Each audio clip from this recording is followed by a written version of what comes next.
हज़रत फ़ातिमा ज़हरा सलामुल्लाहि अलैहा फरमाती हैं कि मा यस्नउ साइम बिसियामिही इज़ा लम यसन लिसानहु व समअहु व बसरहु व जवारिहहु।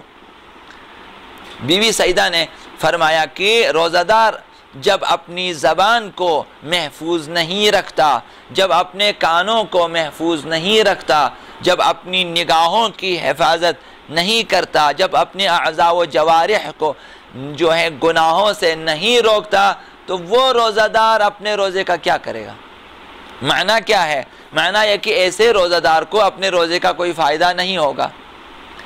तो हम लोग जो रोज़ा रखना चाहते हैं और इस्तक़बाल माह रमज़ान के लिए आमादा हैं और माह रमज़ान के रोज़ों का इस्तक़बाल करना चाहते हैं, वो जो हम तहज़ीब नफ्स करना चाहते हैं, वो जो हम अब इन रोज़ों के ज़रिए और इस माह रमज़ान मुबारक की बरकतों और रहमतों के ज़रिए अपनी इस्लाह करना चाहते हैं, हमारे लिए लाज़मी है, ज़रूरी है कि हम रोज़े की हालत में हत्तल इम्कान कोशिश करें कि अपनी निगाहों को भी गुनाहों में आलूदा न होने दें, अपने कानों को भी और अपने अज़ा व जवारिह को भी जो है आलूदा न होने, और अपनी ज़बान को भी गुनाहों में आलूदा न करें।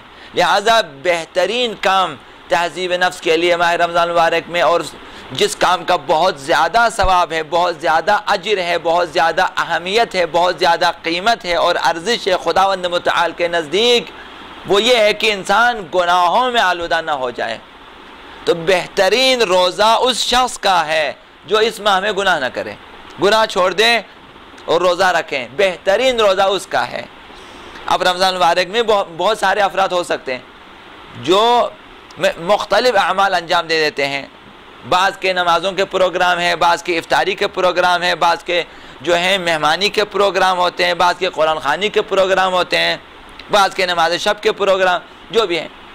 अब एक शख्स जिसने प्रोग्राम ये तय किया है कि मैं इंशाअल्लाह अज़ीज़ इस माह में गुनाह नहीं करूँगा, तो इन तमाम अफराद को आप जमा करें और जो है खुदावंद मुतआल से आप पूछें, पैगम्बर इस्लाम से पूछें कि इनका बरनामा रमज़ान में कुरान ख़ानी का था, इनका जो है लोगों को इफ्तार खिलाने का था, दूसरों का जो है मिसाल के तौर पे जो है मेहमान नवाजी या नमाज वगैरह का प्रोग्राम था, तो इस शख्स का बरनामा यह था कि गुनाह ना करे।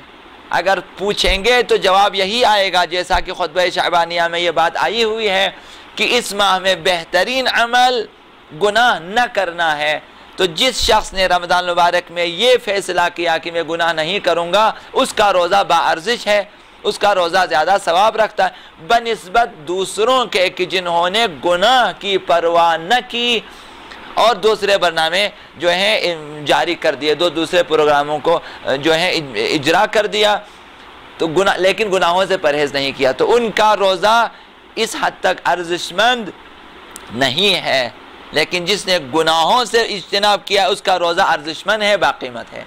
तो हम जो कि चाहते हैं कि रोज़ा रखें और बेहतरीन रोज़ा रखें, तो हमारे लिए हम कोशिश करें कि न अपनी निगाहों के ज़रिए कोई गुनाह अंजाम दें, ना अपने कानों के ज़रिए, ना अपनी ज़बान के ज़रिए। अब आपको मालूम है कि निगाहों के ज़रिए कौन कौन से गुनाह अंजाम दिए जाते, कम अज़ कम मशहूर तरीन, वाज़ेह तरीन, बारिज़ तरीन और जो है आम तरीन गुनाह नामहरम की तरफ निगाह करना है, तो इससे इज्तिनाब करें। और भी कुछ मनाजिर हैं कि निगाहों से हम जो है गुनाह अंजाम दे सकते हैं इन नामहरम की तरफ देखने के अलावा भी। बाज़ जगहों पे झांकना हराम है, बाज़ मनाजिर ऐसे, बाज़ तस्वीरें ऐसी हैं जहाँ नहीं देखना गुनाह हो जाए, तो निगाहों को, इसी तरह कानों को गुनाह वाली आवाज़ों से बचाएं, इस तरह ज़बान को ग़ीबत, चुगली, तोहमत वगैरह वगैरह से बचा लें, इसी तरह आज़ा व जवारिह, हाथ पैर वगैरह गुनाहों से बचा लें। तो बीवी सईदा सलामुल्लाह अलैहा ने फरमाया कि वो रोज़ादार जो अपने आज़ा व जवारिह को, ज़बान को, आँखों को, कानों को गुनाहों से नहीं बचाता, उससे अपने रोज़े का कोई फ़ायदा नहीं होगा, उसने सिर्फ भूख हड़ताल किया है, 16 घंटे 17 घंटे भूख हड़ताल किया है और ज़्यादा फ़ायदा नहीं होगा। तो सबसे ख़तरनाक चीज़ क्या है कि जिसे हमेशा कैद में रखने की ज़रूरत है। जाहिर है कि जिस चीज़ से हमें ज़्यादा ख़तरा होगा उसे ज़्यादातर हमें कैदोबंद में रखना चाहिए। तो हम क्या चाहेंगे कि कोई ऐसी चीज़ है कि जिससे हमें ज़्यादा ख़तरा है, तो हम हमेशा उसे तहत नज़र रखेंगे। हम कोशिश करेंगे कि वो हमारी निगाहों में के सामने रहे, उसे हम हमेशा जो है उसकी निगरानी करें जिससे ज़्यादा ख़तरा है। आपका जवाब यही होगा। अब न मालूम कौन सी चीज़ है जो इंसान के लिए सबसे ज़्यादा ख़तरनाक है। वो चीज़ जो हम वक्त हमारे साथ है और हमारे लिए सबसे ज़्यादा ख़तरनाक वो चीज़, अगर इसके बारे में थोड़ी सी भी बेतवज्जुही करें तो सख्त तरीन मुश्किलात से हम भी दो चार हो सकते हैं और मुआशरा भी सख्त तरीन मुश्किलात से दो चार हो सकता है। और इंसानी मुआशरा इसी चीज़ की वजह से और इसी को जो है कैदोबंद में न रखने की वजह से, इसी चीज़ को आज़ादी देने की वजह से मुश्किलात का शिकार है और आइंदा भी मुआशरा इसी वजह से शिकार होगा मुश्किलात का। वो ख़तरनाक तरीन चीज़ जो हमेशा हमारे साथ हैं और हमारे लिए बाइस ख़तर है, तो कौन सी चीज़ है? हज़रत अमीरुल मोमिनीन अली इब्न अबी तालिब अलैहिस्सलातु वस्सलाम ने इरशाद फरमाया, फ़ला शैअ औला बितूल सजन मिन लिसान, कोई भी चीज़ हकदार नहीं है कि तूलानी मुद्दत के लिए जिंदान में रखा जाए इंसान की ज़बान से ज़्यादा। यानी इंसान की ज़बान वो मुस्तहक तरीन चीज़ है, उसका हक़ ये है कि उसे कैदोबंद में रखा जाए, इसकी निगरानी किया जाए।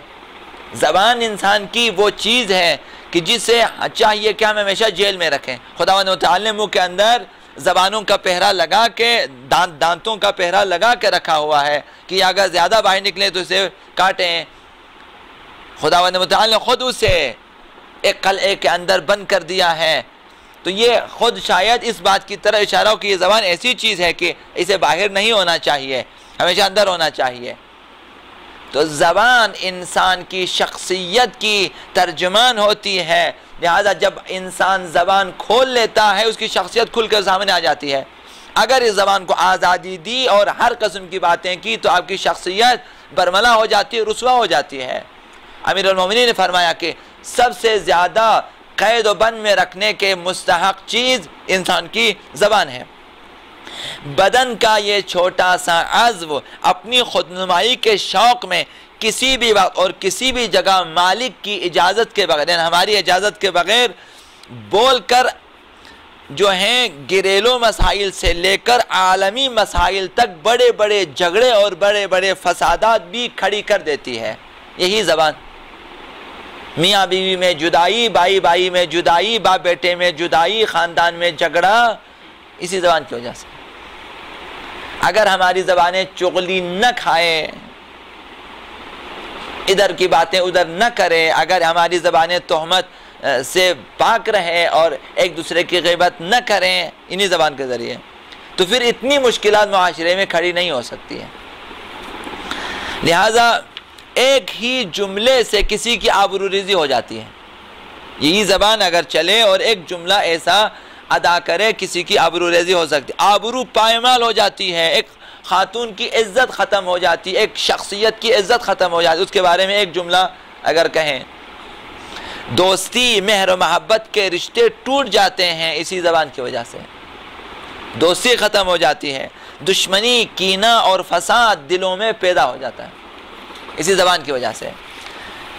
शरीक ज़िंदगी को ज़िंदगी से दूर करने वाली चीज़ों में अक्सर और बीशतर जिसका हाथ है वो ज़बान का।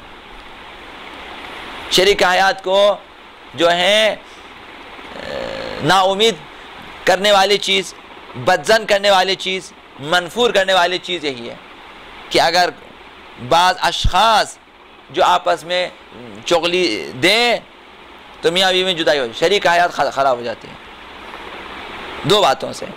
औलाद और माँ बाप के रिश्ते को यही ज़बान तोड़ लेती है। अगर बेटा इस ज़बान को काबू में न रखे, बाप की शान में गुस्ताखी करे, बाप अगर ज़बान को काबू में न रखे, औलाद के हक़ में नाज़िबा, तो दिलों में कदरतें पैदा हो जाती हैं। तो ये पाक तरीन रिश्ते भी इसी ज़बान की वजह से टूट जाते हैं। घर के मसाइल हो या मुआशरती दुनियावी दूसरे मसाइल हो, अक्सर ज़बान की ईजाद है।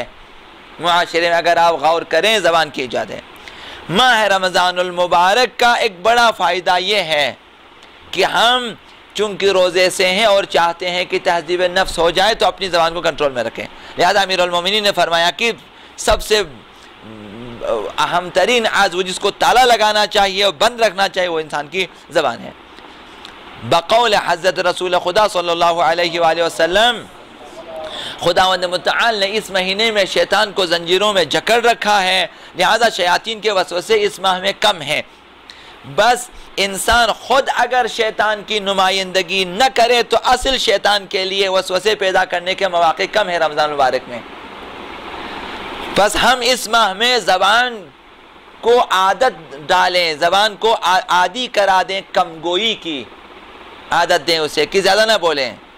ज़्यादा बोलना बुरी बात है, बेवक्त बोलना बुरी बात है, नामौजून बोलना बुरी बात है। जहाँ ज़रूरत न हो बोलने की न बोलें। लिहाजा मश्क करा लें, इसी रमज़ान मुबारक में हम सब आएँ, कमगोई की आदत पैदा करें अपने अंदर कि मुफ्त में इस ज़बान को न चलाएं। अक्सर औकात न बोलने का सलीका सीखें, अक्सर औकात हम न बोलें। जहाँ देखें वाक़अन अब बोलना चाहिए तो वहाँ इतना बोलें जितना बोलने की ज़रूरत है, ज़्यादा ना बोलें। जुमलात को शुस्ता शाइस्ता बाअदब बना लें जहन में, फिर बोलें, ठीक बोलें, फिर हक बोलें।